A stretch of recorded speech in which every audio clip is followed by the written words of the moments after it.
be some rules and regulation so that they can feel at least one time to manipulate the data to other systems. This is my question and things.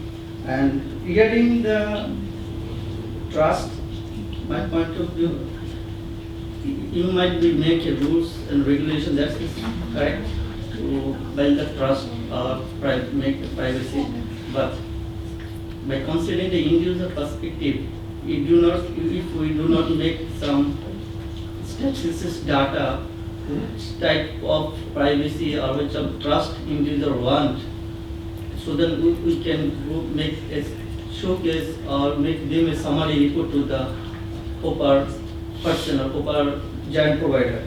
So we need to try to make a balance, make a ethics, so that You have to wrap it up. so that they can make some feel that individual have some personal data, we do not make any manipulation and or sell them this data to our provider. Any comments from the panel? Or Should we take one more? Marita? I just think that this is a really interesting period to be in, because back in 1994 or so, and some people here will remember this, I forget the guy's name, but he was the CEO of Sun Microsystems, and he said, privacy, forget about it, it's over. And the internet developed, and everything went so fast, and people didn't stop to think about that.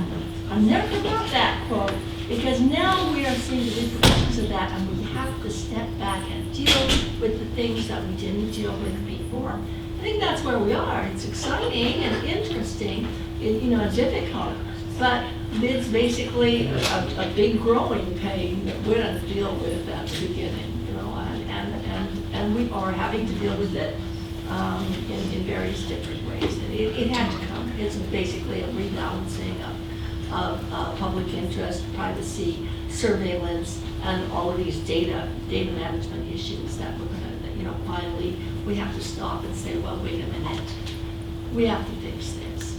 Right? That's what I see when I'm, listening to all of this. Thoughts? My only comment is he was right to a large extent. When you look at the information that cities and countries have with the surveillance, look at the information your credit card companies have, and you could choose not to use any credit cards. Yeah. The information that financial rating companies have. Whether you have privacy or not is a subject of an interesting debate, but nothing we can control At at the this time, point. I was fighting the introduction of these loyalty cards. Yeah. Right? Mavish, I think you had your hand up in the back. Yeah, this question is for you, Greg, and Alan, actually. I'm merely the moderator. I know, but the thing is, as ICANN experts, I'm curious to get your take on this. From what I understand, ICANN passed its human rights bylaw, right, its commitment to respect human rights, and then, as you're alluding to, there was the question of, okay, well, what does that actually mean in practice? And so there's a framework of interpretation on human rights that was developed, subject to public comments, and I believe approved by the ICANN board. So I'm wondering, in your respective constituencies, I would imagine that this framework would go a long way to answering some of your questions, Alan, about how we actually implement privacy and how we consider it in a framework of interpretation. It's actually being there, so it's actually there. So I'm wondering how you're dealing with it in your own constituencies in both the bylaw and then the framework of interpretation. Well, given that we have a minute left, I'm not sure I can really answer that. To be honest, I don't think it is having a current major effect, nor am I convinced that there is a lot in ICANN that we are really controlled, that ICANN itself is controlling. I mean, the community sets the policies, and so the community will take the direction from the overall group of people, which is made up of a lot of different stakeholders, which have different views on some of these things. I don't think you can think of ICANN as an entity in its own right making decisions on things like human rights. I'm going to give a little different answer. I was on the subgroup in Workstream 1 that wrote the human rights bylaw, among many other people, but I think it was an example actually of a good multi-stakeholder process. and also on the Workstream 2 group that wrote the framework of interpretation. So I've got a lot of invested in this. Really where we're at is that most of Workstream 2 has not yet been implemented, indeed none of it. And I'm now on a group, which I'm sure we'll meet here, which is the implementation oversight team or implementation review team for Workstream 2, to get the stuff that we discussed in Workstream 2 actually done. So your question is just too early.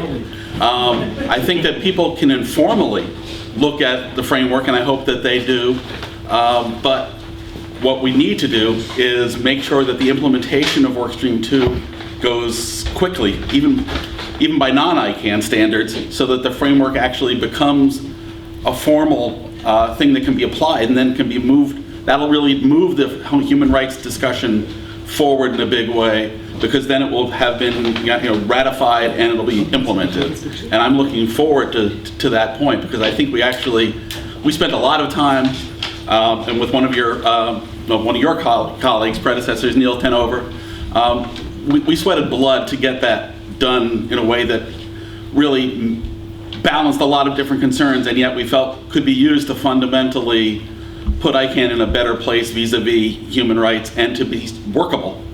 And of course, the framework is the workability model, but the framework itself hasn't been implemented, so we're stuck. So everyone vote to implement the framework, please. Thank you. In any case, we're now into the red zone. I want to thank both of my panelists, Alan Greenberg and Deborah Brown, for an excellent discussion. Thank all of you for sitting here what's now late in the day on the second day of these discussions, and only less than 3 hours away from an adult beverage, if that's your choice. It's been a fascinating discussion, and it's obviously only the tip of the iceberg. So thank you all. Thank you.